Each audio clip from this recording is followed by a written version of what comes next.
Inside Media's data-driven future. And here's how advertisers ignore data. This is episode 62, the All Data, All the Time episode of Media Unplugged, right, Tom? Excellent. The podcast that goes behind the spin to reveal what's really happening in media. Media Unplugged with Tom Asacker and Mark Ramsey. Welcome to Media Unplugged. I'm Mark Ramsey. And I'm Tom Asacker. Tom, this episode of Media Unplugged, as the last one, is brought to you by StackAdapt. StackAdapt is an omnichannel digital advertising platform that helps brands accelerate customer acquisition. If you're an agency or a brand, the biggest challenge you have is capturing attention, right? Well, StackAdapt helps you find audiences that are reading about relevant topics or competing products before they search for them. That means you reach potential customers faster and more efficiently. It's simple technology that works. Visit stackadapt.com and request an invite today. Inside Media's data-driven future, Tom. Talk to me. Tell me what it's all about. This is from our friend Shelley Palmer, a really smart guy, by the way, Shelley. You've had experiences with him before, right? Yep. No, I like him. Yep. Really, really smart digital technology guy. And the piece is in a publication called Strategy in Business, and the article is Media's Data-Driven Future. And Shelley just it's Q&A with Shelley. And I had trouble finding anything I did not agree with in this. Well, then it's over then. We have nothing to talk about. Kind of is, yeah. Today's the slowest rate of technological change you will ever experience in your lifetime, he wrote. And that already had my head spinning just with that. He kind of summed up where the media companies are. To be a successful media company, you either have immense scale or you need to be tiny, flexible, and independent. Anything in the middle, he said, is going to get bought. And if it's going to get bought, it's probably going to get bought less for its soon-to-be successful idea, which may not be successful so soon, but really for its people. The talent. Yeah, right? The talent who are able to be absorbed into, the Hooli-like conglomerate that is... Right. I love that name, Hooli. There are only 3 business models for media, he writes, which certainly we know already. I pay, you pay, or someone else pays. That's not new. He goes on to comment, this is something we complain about all the time. Why isn't this being picked up and used more efficiently by the media ecosystem? He talks about the cross purposes of the 3 major publicly traded entities in the advertising-supported media model: ad agencies, media entities, and brands. Each has a different way of creating shareholder value. Agencies want to make money. Media companies want to get the highest, they all want to make money. Media companies want to get the highest possible price for each impression, and brands need to drive velocity. These 3 goals are not in concert with one another. What do you think about that, Tom? Well, they've always been in concert. It's the internet that's making them not in concert anymore. I just read that Procter & Gamble is planning to save $2 billion in marketing investment over the next 5 years. And I'm telling you, the majority of that savings will come from media spending. I know where it's coming from. Mm-hmm. So, it's if you're not going to change, you're going to be changed by someone, right? Mm-hmm. And I think that that's what's going on. The brands are realizing that the old model, the mass marketing, capture eyeballs model, it's just not working. It's running out, and the effectiveness of it. But the thing is it seemed monotonous to me to keep hearing this. I'm going to tell you, 11 years ago, I gave a talk at the 4A's conference, and I said, listen, didn't I say this 11 years ago? So I dug up an online article. I dug up an online article that I wrote soon after to expand on the points I gave in the talk, right? Now listen to a few of these lines. This was 11 years ago. I was joking around with the headline, right? And I said, come gather around marketers wherever you roam and admit that the waters around you have grown and you're going to drench to the bone if you don't, So the whole Zimmerman thing, right? The Dylan thing. Mm-hmm. And then I said, how does it feel to be on your own with no direction home? How does it feel to have consumers in charge of what, how, and when they watch, read, listen, and click?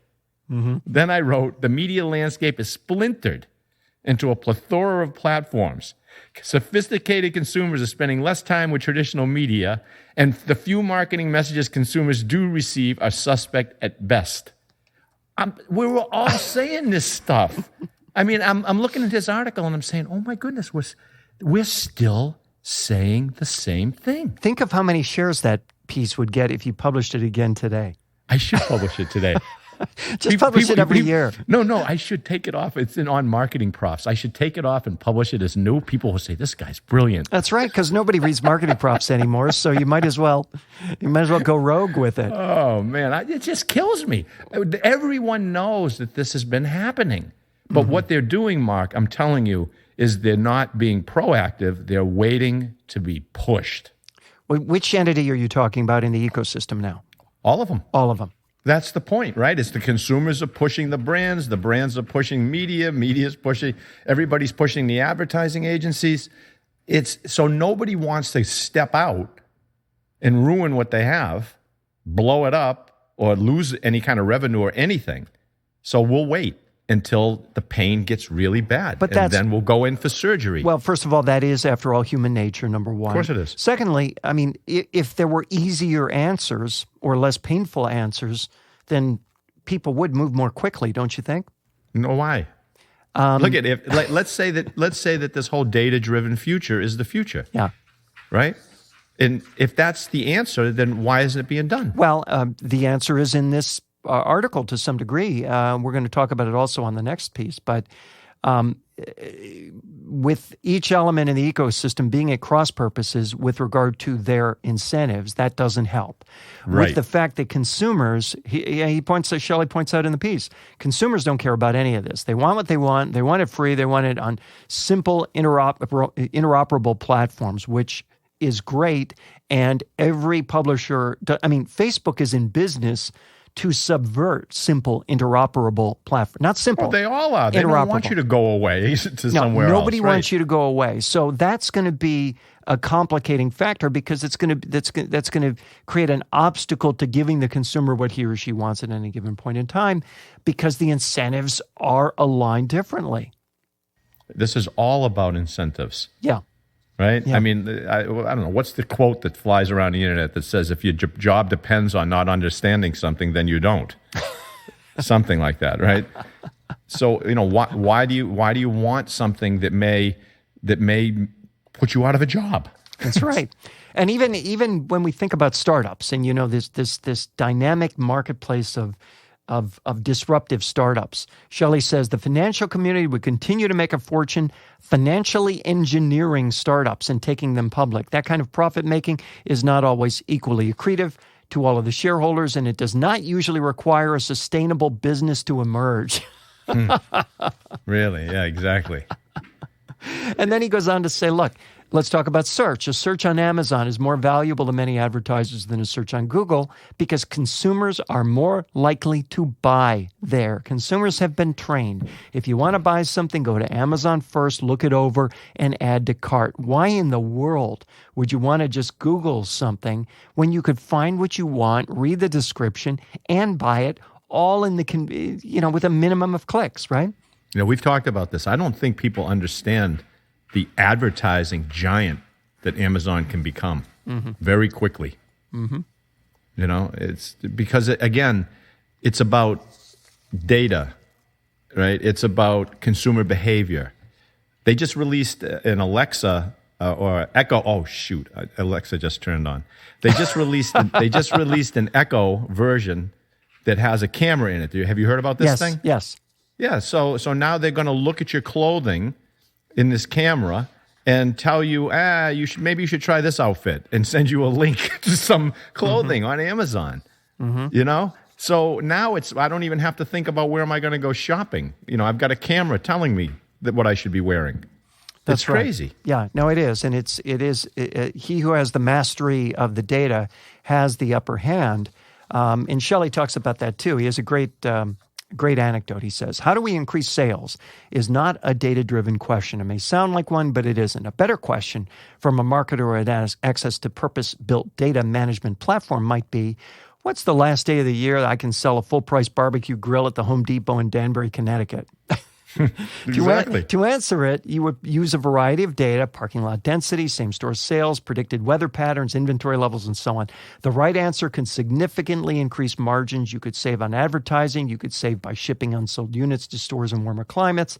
If you really knew that these grills had to get moved, you could put them on a mostly empty truck headed to another location. You could run a sale. There are a million things you could do if you ask the right question of the data sets. Now, Tom, is this how P&G is going to save $2 billion? Well, see, that's different because a lot of that he's talking about at retail. Yes. Because I read this years ago, and I used to do it like at parties. I would ask people a joke. I'd say, look, Walmart has data of the number one selling product in their stores where a tornado or a hurricane is projected to come through. Mm-hmm. And people say, batteries. I said, no. Water. No. You know what it is? What? Pop-Tarts. So now why? I have no idea. I'm sure somebody can figure that out. But so that helps. It's 6 meals in one box. That's an easy answer. That's what it is. But see, that helps Walmart. I'm trying to figure out soap and laundry detergent, things like that, what the data is going to help Procter & Gamble do if they're not selling this stuff online. Well, then, Tom, if they can't get in someone's face. Then how are they saving that money? That probably by squeezing suppliers. I don't know. They're probably going to cut down the number of agencies and media buyers wow. And then they're going to go after them and they're going to say, look, we're going to start paying you X amount and then pay for performance. So it's a margin game and a performance game. Oh, absolutely, because margins are the name of the game for them right now. I mean, it's earnings that they have to figure out how to increase. And they can do that through sales, but that hasn't proven to be working out. Yeah, it's always, right? It's always tougher to get people to buy things, isn't it? Exactly right. So Shelley goes on to talk about AI, which is interesting, and he makes some really interesting points about, I thought at one point he was kidding with one comment that he made. He was asked, how will AI affect people in media enterprises, particularly creative people? And he said, that's a loaded question. If you can have artificial intelligence, you can probably have artificial creativity. In many ways, it would be indistinguishable from average human creativity. Now, I thought, okay, well, that's a joke. Turns out he wasn't joking. No, he's not joking. He actually meant that. And he referenced a scene in the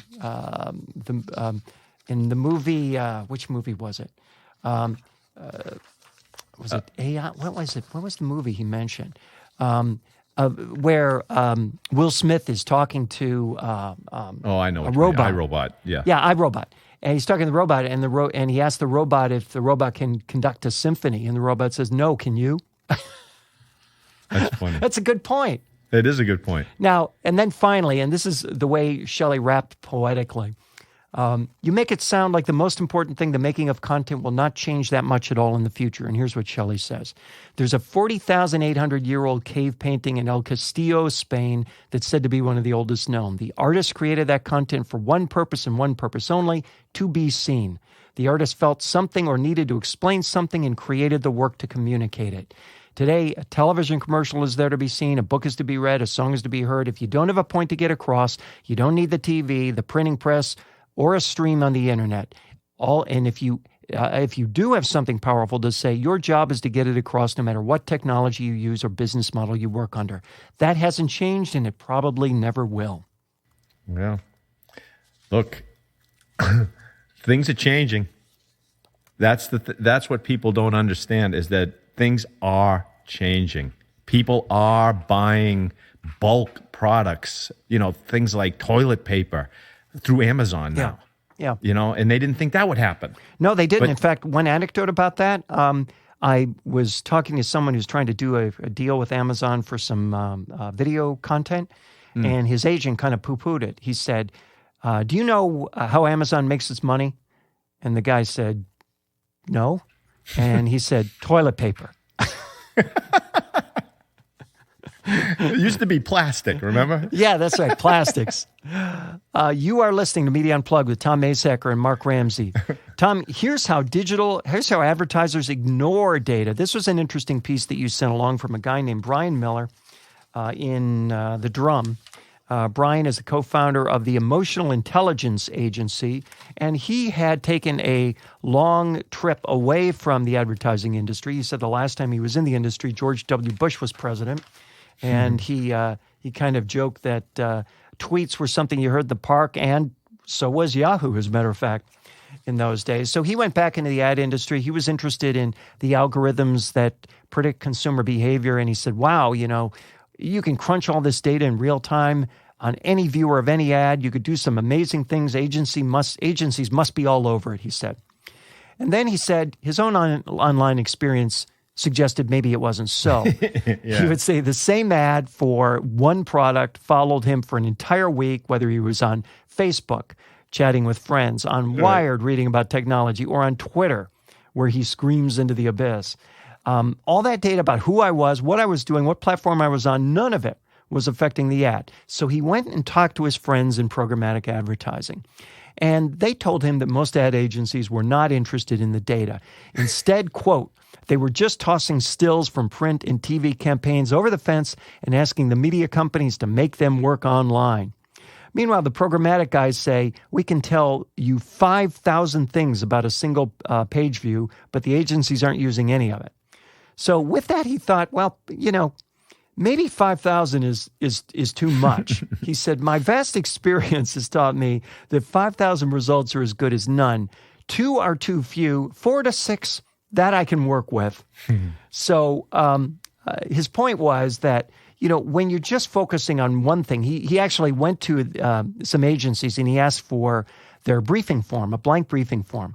And what he got back, he said, were the same questions you could have seen on a briefing form from the 90s. I know. What's the brand's tone of voice? What's the most compelling message, et cetera? And he said back then, there were too few outlets to bore you with the same message repeated. But now it's tremendously repetitive. He goes on to say there are brands that are thriving online, both big and small. Here's the key. They've realized that it's more important to be multifaceted than monotonous, to be surprising than consistent. Here's the great line. Great online content. Let's see, wait a minute. He said Nike, Root Health Cereals, Victoria's Secret, even Victoria Beckham have all discovered a way to thrive online, one that's millions of miles away from the USP or, quote, brutal simplicity of thought. They're all multifaceted personalities, and they adapt their tone of voice to their audience's mood. Data allows you to do that if you use it intelligently. Well, see, that's powerful what he's saying, isn't it? Think about what he's saying. If we can see what consumers are doing and what they're clicking on and what they're reading and their reactions, if we can find out their sentiments and we can tailor our message to match the sentiments, that's what human beings do all the time, right? Right. If we see somebody sad, we don't start laughing and we ask them, what's wrong? Yeah, and to some degree, it's about the context of the platform in which your message lives, right? Absolutely. That should tell you a lot. He points out that Taco Bell, a chain that's gone from being dubbed Taco Hell 5 years ago to Gen Z's default hangout. Its social media takes a lot of credit for it. It's beautiful on Instagram, bitchy on Twitter, inspiring on its website, and its $40,000 taco bot has already taken 10 million in orders on Slack. See? That's a different message in different places, a different tone, a different voice, a different everything. Yeah, and he said, what did he find? He found out through his research that great content is one of 4 things. Right. Funny, useful, beautiful, or inspiring. And you have to make it funny in the way that the people that you're trying to appeal to see funny. And the place where they want funny, right? Exactly, and where they want funny. Yeah, it's all those 4 things. So those are the, if you're taking notes at home, funny, inspiring, useful, beautiful are the 4 executions. And he basically said they need to be all of the above, not just one of the above. Right. It's just you have to be it in the right place at the right time. Great online content is either funny, useful, beautiful, or inspiring. Great online brands do all 4 of those things. Victoria's Secret is hilarious on Instagram. Root Health is angry and ranty on YouTube. They bring surprise instead of consistency and match their tone to the platform rather than expect their audience to change emotional gear. Really interesting, I thought. No, I think it's powerful, but it only is enabled by online data. I mean, you would think that people would know the difference because you don't want to be putting ads on television shows that are emotionally disconnected from the show, but they do it all the time. That's true. And the same is true in podcasts, by the way. I mean, I know the podcast that I do, I'm asked to do spots in there. I mean, I'm doing a promo for a different podcast that is tonally entirely different from the one that I do. And you could ask, well, is this the place people want that message? But then you have to say, well, wait a minute. People who use podcasts are very often people who use other podcasts. So isn't this exactly the right context for this message, even though the content, it doesn't track with what my show's about? That's interesting. Maybe you should reach out to this guy and ask him. Before Rants and Raves, I want to remind you this episode of Media Unplugged is brought to you by StackAdapt. StackAdapt is an omnichannel digital advertising platform that helps brands accelerate customer acquisition. StackAdapt helps you find audiences that are reading about relevant topics or competing products before they search for them. That means you reach potential customers faster and more efficiently. Please support Media Unplugged by visiting stackadapt.com and requesting an invite today. Tom, rants, raves, what have you this week? Rants and raves. I think I'll stay on topic and do a quick advertising rant, specifically about how the message is communicated. So I think based on the culture we live in, at least here in North America, advertisers should choose one of two options and be really, really good at it. Overt messaging or the suspension of disbelief. And so let me explain what I mean by that. And again, whichever one you pick, and you can pick both, be really good at it. So, for example, on the overt side, if you have a clear, unique value proposition, like you'll get a great night's sleep if you buy this pillow, then use mass media, use data and analytics, get that ad, that message in front of the right people at the right time with the right promotion, give them validation through science, reviews, whatever other crazy reasons may compel them to rationalize the purchase decision. Kind of simple. Right? It sounds really simple. And people don't even do that because a lot of people can't figure out what their unique value proposition really is. Right. And they can't appeal to something that people really want, like a good night's sleep. That's that one. The second one is a little bit more nuanced, the suspension of disbelief route. What you're trying to do there is you're trying to weave your brand into a story where people will suspend their critical faculties and believe the unbelievable. Like, oh, Jesus, that toothpaste brand will make beautiful women just flock to me, right? Let me give you a couple cases in point. The other night, I watched an episode of the new season of Better Call Saul. And then after that, I watched an episode of Designated Survivor. So, on Better Call Saul, the protagonist, Jimmy McGill, he's hiding out as an employee at a Cinnabon in like a mall. The writers and the director show him making these like delicious pastries. It's beautifully shot. It's visceral. Feels real. And Cinnabon created some special promotions linked to that episode. I would call that perfect, seamless suspension of disbelief. Now, compare that with another great show I tuned into, Designated Survivor. In this week's episode, I'm watching this. The FBI agent, she has a confrontation with a potential suspect. After he tells her, call my lawyer, and gets in his car and drives away, now they're outdoors and it's sunny, she pulls out her smartphone to start her Ford car, which is 6 steps away from her. And I'm watching this thing and I'm saying, I asked my wife, I said, what the hell just happened here? Because you could even see like the Ford logo in the car. Of course. Light up on the screen. So that was terrible. You could see straight through the cell. It made no sense. It was bad. Wow. As soon as the thinking mind turns on with a big, huh? For example, you give someone a can of Pepsi, it will bring unity, peace, and understanding to Black Lives Matter's protests, right? As soon as you go, huh? The magic ends. But if you connect with culture in the correct way, it can spread like wildfire because others will spread it for you and in a good way. Like, have you seen Heineken's recent ad targeting social awareness called Worlds Apart? No. Take a look at it. It's racking up millions of views on YouTube. And I even heard someone on a network morning show say that every parent should show the Heineken ad to their children. Wow. Right? So look, either be overt, in people's face, right place, right time, right promotion, or use the subtle suspension of disbelief. Whatever you choose, learn how to do it well. That's a really interesting way of approaching, and I think that may play into one of the two items I have for you. Actually, maybe both of the items I have for you. Wow. I have two. We're connecting here. Yeah, this is, have you heard of the new hair care product line called Evaus? No. What is it?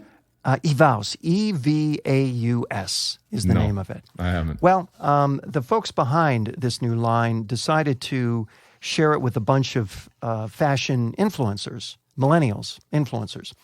And then they videotaped their reactions using it. Of course, they loved it. They thought it was fantastic and, another great high-priced line for hair care. And then they gave them a box of the product that they could open up, and they just wanted to get a shot of them opening the box. And they opened the box, and it reveals the product with a different label. And this label has Evaus backwards, which is Suave. Wow. So here, all these millennials had thought that they were evaluating a high-priced premium hair care product with fancy packaging, and come to find out that what they were using all that time over those 10 days was repackaged Suave. And did that make them happy? It's funny you mentioned that, because that's the point of my rant rave, okay? Because the thinking, okay, on behalf, you're Suave, okay? Your thinking is, my research shows that millennials, and why you would pick on millennials, I think this is true of any age group, not purely millennials. Millennials feel there's more value in higher priced hair care products, and if you use a less expensive hair care product, it's just not as good, so they got to go with the better stuff. So then they create this test where they, fool them into thinking. Oh, boy. And then they open up the box, they see the Suave, and then they hold it up and they're smiling at the camera. Wow, I can't believe you fooled me. Tom, the expressions on these girls' faces was not, wow, you've really enlightened me about a great bargain. I can get even better product at a lower price. This is fabulous. I can be a better, more attractive person now because I'm paying less. No, Tom, that's not what the expression said. The expression said, oh, crap. Mark. You mean to tell me? Perfect. You've made me use Suave products for the past 10 days, and now you're actually video recording me, a fashion icon and influencer, extolling the virtues of Suave. I am humiliated beyond words. That's what the video said. It was a perfect example of the words not matching the pictures. Look, Mark, I told you need to choose one. Either you choose overt and obvious, right, which is this will shampoo your hair for $2, or the suspension of disbelief. What they did is they tried the suspension of disbelief and then said, haha, we fooled you. Now let's be overt. Yeah, you know what it really made me wonder as I watched the video? I said, why don't they just put a brand called Evaus into the marketplace at a premium price? Because they were trying to be a clever promotion. This was a promotion, right? Yes, of course. Yeah, no, it was a big mistake. I saw the same thing happen to Fruit of the Loom underwear did the same thing, where they created some store, this high-end store, and brought all these models in to check out this underwear. They rebranded it to Le Fruit or something like that. And it was the same reaction. I can't believe that's Fruit of the Loom. I mean, it's unbelievable. They actually created a spot which communicates that the fashion influencers you follow and believe in are suddenly fooled into being worth less. I mean, they are literally worth less. And right. What do you think that does to their credibility? Of course. That's what you can see it going through their eyes. You can see the expression on their face. It's unbelievable. God. You've got to look this up. It's just I'm looking it up. Unbelievable, because the nonverbals tell the story, and how they could miss those nonverbals in their excitement, enthusiasm about the success of the campaign is just beyond me. The second thing I have to mention that's kind of vaguely related to that, and I think this might be, I don't know if this also is kind of violation of suspension of disbelief. But you know, of course, that Disney, and it was only a matter of time before this happens, Disneyland in Disney World are going to be introducing a new land, I believe, next year. You knew about this, right? And where is it? That new land is called Star Wars Land. Oh, yeah. Yep. This is the biggest thing to hit, geek culture in millennia. Right. The idea that, and they have a survey out that asks people if they would be willing to pay $900 or more for a 2-night stay in Star Wars Land, for the full Star Wars role-playing experience. You go into the resort, you enter, and apparently you can't see any other, non-native to Star Wars things once you enter.